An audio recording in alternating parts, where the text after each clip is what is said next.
somebody asked me if she gave birth in the US, will that in the future allow her J1 visa to be converted to a green card, for instance? Okay, so if you are in the US on J1 visa and you gave birth to a child, like what happened to me, right? My son is born in Florida, so he is American.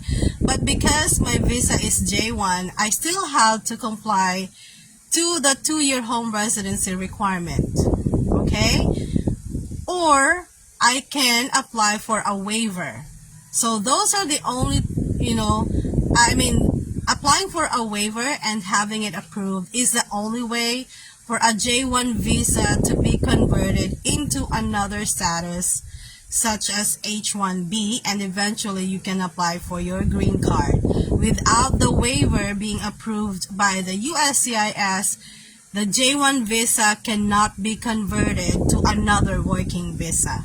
So there is no choice but for you to go home and serve the 2-year home residency requirements. So what is the problem with applying for a waiver? For instance, why did I not apply for a waiver since I have an American child? Because, after the pandemic, there were changes in the rules of the Philippines when it comes to waiver application. Before pandemic, if you have an American child, if you were married to an American, you can apply for what is called the NOS. That's the No Objection Statement. You will apply that to your home country.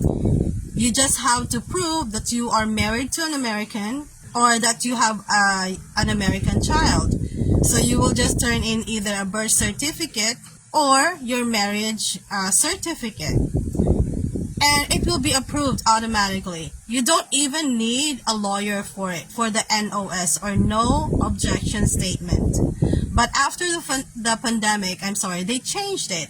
Those 2 reasons can no longer be used to apply for a waiver. But there is another option. You can apply for the exceptional hardship to the American child or to the American spouse. It requires you to spend lots of money, okay?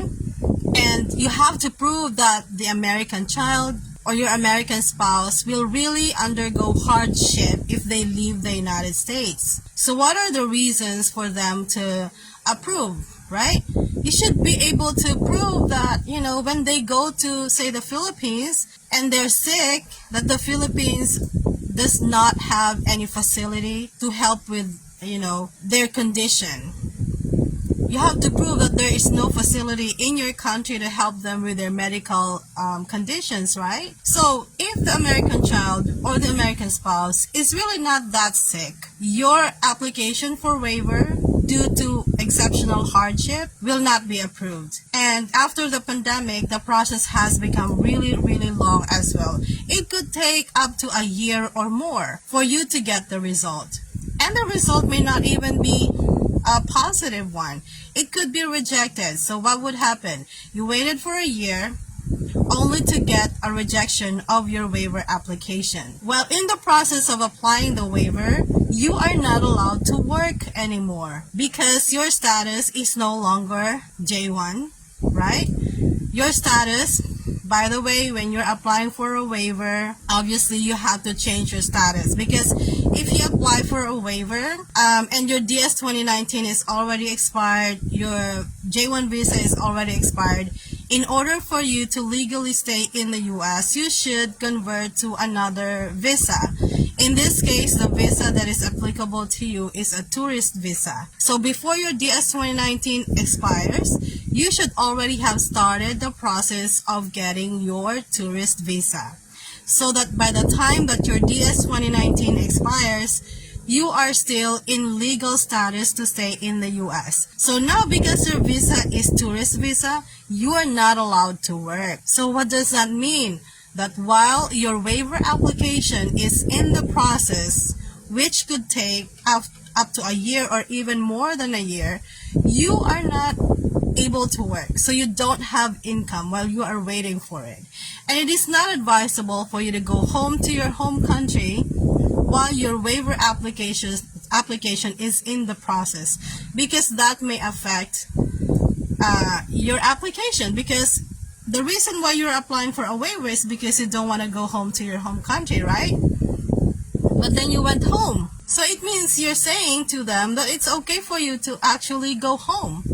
So your waiver application will be affected if you go home. So that's the reason why I did not apply for a waiver.